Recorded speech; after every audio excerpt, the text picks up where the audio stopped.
TV 24 news ವಾಹಿನಿಗೆ ಸ್ವಾಗತ. ಕೇಂದ್ರ ಸರ್ಕಾರದ ಸೂಚನೆಯಂತೆ ಕರ್ನಾಟಕ ರಾಜ್ಯದಲ್ಲಿ ಇರಬಹುದಾದ ಪಾಕಿಸ್ತಾನಿ ಪ್ರಜೆಗಳ ಬಗ್ಗೆ ಮಾಹಿತಿ ಕಲೆ ಹಾಕಿ ಅವರನ್ನು ವಾಪಸ್ ಕಳಿಸಲು ಕ್ರಮ ಕೈಗೊಳ್ಳಲಾಗುತ್ತೆ ಅಂತ ಮುಖ್ಯಮಂತ್ರಿ ಸಿದ್ದರಾಮಯ್ಯ ತಿಳಿಸಿದರು. ಮೈಸೂರಿನಲ್ಲಿ ಮಾತನಾಡಿದರು. ರಾಜ್ಯದ ವಿವಿಧ ನಗರದಲ್ಲಿ ಪಾಕಿಸ್ತಾನಿಗಳ ಸಂಖ್ಯೆ ಬಗ್ಗೆ ಹಾಗೂ ಬೆಂಗಳೂರಿನಲ್ಲಿ ಪಾಕಿಸ್ತಾನಿಗಳ ಹೆಚ್ಚಿನ ಸಂಖ್ಯೆಯಲ್ಲಿ ಇದ್ದು ಈ ಬಗ್ಗೆ ಮಾಹಿತಿ ಪಡೆಯಲಾಗುತ್ತೆ ಎಂದಿದ್ದಾರೆ. ಕಾಶ್ಮೀರದ ಉಗ್ರರ ದಾಳಿ ಘಟನೆಯಲ್ಲಿ ಭದ್ರತಾ ವೈಫಲ್ಯವನ್ನು ಕೇಂದ್ರ ಸರ್ಕಾರ ಒಪ್ಪಿಕೊಂಡಿರುವ ಬಗ್ಗೆ ಪ್ರತಿಕ್ರಿಯಿಸಿ ಪ್ರವಾಸಿಗರು ಹೆಚ್ಚಿನ ಸಂಖ್ಯೆಯಲ್ಲಿ ಭೇಟಿ ನೀಡುವ ಸ್ಥಳಕ್ಕೆ ಹೆಚ್ಚಿನ ಭದ್ರತೆಯನ್ನು ಒದಗಿಸಬೇಕಾಗಿತ್ತು. ಹಿಂದೆ ಪುಲ್ವಾಮಾದಲ್ಲಿಯೂ ಕೂಡ 40 ಜನ ಯೋಧರು ಪ್ರಾಣ ಕಳೆದುಕೊಂಡಿದ್ರು. ಘಟನೆಯಲ್ಲಿ ಭದ್ರತಾ ವೈಫಲ್ಯವಾಗಿದೆ. ಕೇಂದ್ರ ಸರ್ಕಾರದವರನ್ನ ನಂಬಿ ಪ್ರವಾಸಿಗರು ಹೋಗಿದ್ರು ಹಾಗೂ ಈಗ ಯಾವುದೇ ಕ್ರಮಗಳನ್ನ ಕೇಂದ್ರ ಕೈಗೊಂಡರೂ ಕೂಡ ಪ್ರಾಣ ಕಳೆದುಕೊಂಡ 26 ಜನ ಮತ್ತೆ ಬದುಕಿ ಬರಲು ಸಾಧ್ಯವಾ? ಕಾಶ್ಮೀರದಲ್ಲಿ ಸಿಲುಕಿದ್ದ ಕನ್ನಡಿಗರ ರಕ್ಷಣೆಗೆ ಸಚಿವ ಸಂತೋಷ್ ಲಾಡ್ ಅವರನ್ನ ನಿಯೋಜನೆ ಮಾಡಿದ್ದು ಅವರು ಎಲ್ಲಾ ಕನ್ನಡಿಗರನ್ನ ಸುರಕ್ಷಿತವಾಗಿ ರಾಜ್ಯಕ್ಕೆ ಕರೆತಂದಿದ್ದಾರೆ ಎಂದಿದ್ದಾರೆ. ಇನ್ನು ಉಗ್ರರ ದಾಳಿಗೆ ಸಂಬಂಧಪಟ್ಟಂತೆ ಪಾಕಿಸ್ತಾನದ ಮೇಲೆ ಯುದ್ಧ ಸಾರುವ ಅನಿವಾರ್ಯತೆ ಇದೆಯಾ ಎಂಬ ಬಗ್ಗೆ ಪ್ರತಿಕ್ರಿಯಿಸಿ, ಪಾಕಿಸ್ತಾನದ ಮೇಲೆ ಯುದ್ಧ ಸಾರುವ ಅಗತ್ಯವಿಲ್ಲ. ಕಾಶ್ಮೀರದ ಪ್ರದೇಶದಲ್ಲಿ ಭದ್ರತಾ ಕ್ರಮಗಳನ್ನು ಬಿಗಿಗೊಳಿಸಲು ಕ್ರಮ ಕೈಗೊಳ್ಳಬೇಕು. ನಾವು ಯುದ್ಧದ ಪರವಿಲ್ಲ. ಕಾಶ್ಮೀರದಲ್ಲಿ ಶಾಂತಿ ನೆಲೆಸಲು ಕೇಂದ್ರ ಸರ್ಕಾರ ಭದ್ರತೆಯನ್ನ ಹೆಚ್ಚಿಸಬೇಕು ಎಂದಿದ್ದಾರೆ.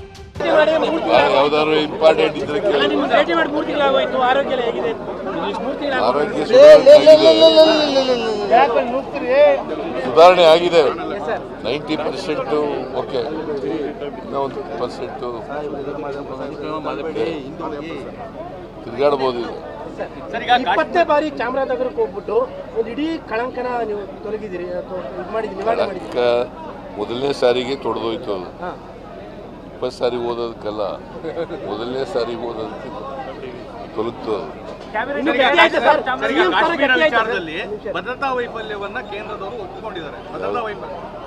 ಕಾಶ್ಮೀರ ವಿಚಾರದಲ್ಲಿ ಭದ್ರತಾ ವೈಫಲ್ಯವನ್ನ ಕೇಂದ್ರದವರೇ ಒಪ್ಪಿಕೊಂಡಿದ್ದಾರೆ ಅಂತ ನಾನು ಸತ್ಯನೇ ಹೇಳಿದ್ದೀನಲ್ಲ.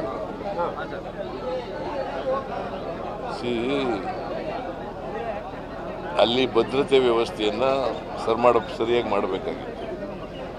ಯಾತ್ರಾರ್ಥಿಗಳು ಹೋಗಂತ ಸ್ಥಳ, ಮತ್ತು ಹಿಂದೆ ಪುಲ್ವಾಮಾದಲ್ಲಿ 40 ಜನ ಸೈನಿಕರು ಸತ್ತೋಗಿದ್ದಂಥ ಜಾಗ.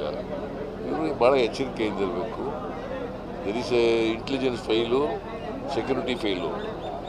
ಅಂದ್ರೆ ಜನಕ್ಕೆ ಅಲ್ಲಿ ಭದ್ರತೆ ಇದೆ ಅನ್ನೋ ಕಾರಣಕ್ಕೋಸ್ಕರ ಅತಿ ಹೆಚ್ಚು ಜನ ಹೋಗ್ಬಿಟ್ರು. ಬಹಳ ಭದ್ರತೆ ಇದೆ ಅಂತ ಜನ ನಂಬಿಟ್ರು ಅವ್ರನ್ನ.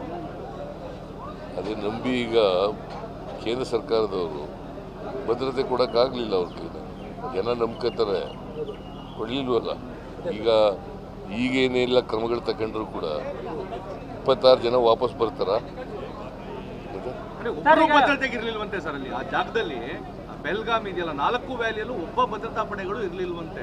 ನಂಗೆ ಗೊತ್ತಿಲ್ಲ. ಸಂತೋಷ್ ಲಾಡ್ ಜೊತೆ ಮಾತಾಡಿಲ್ಲ. ಅವ್ರನ್ನ ಕಳಿಸಿದೆ ನಾನು, ಸಂತೋಷ್ ಲಾಡ್ ಅವ್ರನ್ನ. ನಾನು ಮಾದೇಶ್ವರನ ಬೆಟ್ಟ ಕೊಟ್ಟಾಗಿದ್ದರಿಂದ ಅವರು ಬಂದಿಲ್ಲ. ಅವ್ರು ಬಂದ್ಮೇಲೆ ಮಾತಾಡ್ತಾರೆ. ಭೇಟಿ ಮಾಡಿದಾರೆ ಅವರಲ್ಲಿ, ಎಲ್ಲರೂ ಕರ್ಕೊಂಡು ಬಂದಿದ್ದಾರೆ.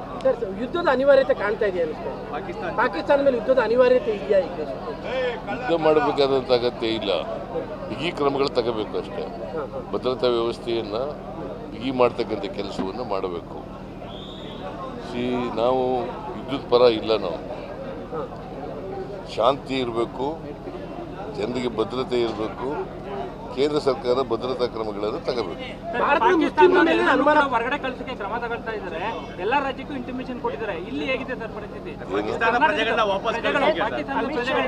ವಾಪಸ್ ಕಳಿಸಕ್ಕೆ ದೇಶದಿಂದ ಇಲ್ಲಿ ಯಾರಿದ್ರು ಕೂಡ ವಿಲ್ ಕೋಆಪರೇಟ್. ಅವರನ್ನ ಕೇಂದ್ರ ಸರ್ಕಾರಕ್ಕೆ ಮಾಹಿತಿ ಕೊಡ್ತಕ್ಕಂಥ, ಅವ್ರನ್ನ ಹೊರಗಡೆ ಕಳಿಸ್ತಕ್ಕಂಥ ಕೆಲಸ ಮಾಡಿ. ನನಗೆ ಇನ್ನೂ ಎಷ್ಟು ಜನ ಇದ್ದಾರೆ ಅಂತ ಗೊತ್ತಿಲ್ಲ. ಕರ್ನಾಟಕದಲ್ಲಿ ಎಷ್ಟು ಜನ ಇದ್ದಾರೆ, ಮೈಸೂರಿನಲ್ಲಿ ಎಷ್ಟು ಜನ ಇದ್ದಾರೆ, ಬೇರೆ ಬೇರೆ ನಗರಗಳಲ್ಲಿ ಎಷ್ಟು ಜನ ಇದ್ದಾರೆ. ಹೆಚ್ಚಾಗಿರೋದು ಬೆಂಗಳೂರಿನಲ್ಲಿ, ಅಲ್ಲೇ ಜಾಸ್ತಿ. ಸರ್ವಪಕ್ಷಗಳ ಸಭೆಗೆ ಪ್ರಧಾನಿಯವರು ಗೈರಾಗಿದ್ದಾರೆ. ಸರ್ವಪಕ್ಷಗಳ ಸಭೆಯನ್ನ ಕರೆದುಬಿಟ್ಟು ಪ್ರಧಾನಮಂತ್ರಿ ಇರ್ಬೇಕಲ್ವಾ? ಅವರು ಬಿಹಾರ ಚುನಾವಣೆ ಪ್ರಚಾರಕ್ಕೆ ಹೋಗಿದ್ರು. ಯಾವ್ದು ಇಂಪಾರ್ಟೆಂಟು? ಯಾವ್ದು ಇಂಪಾರ್ಟೆಂಟಪ್ಪ?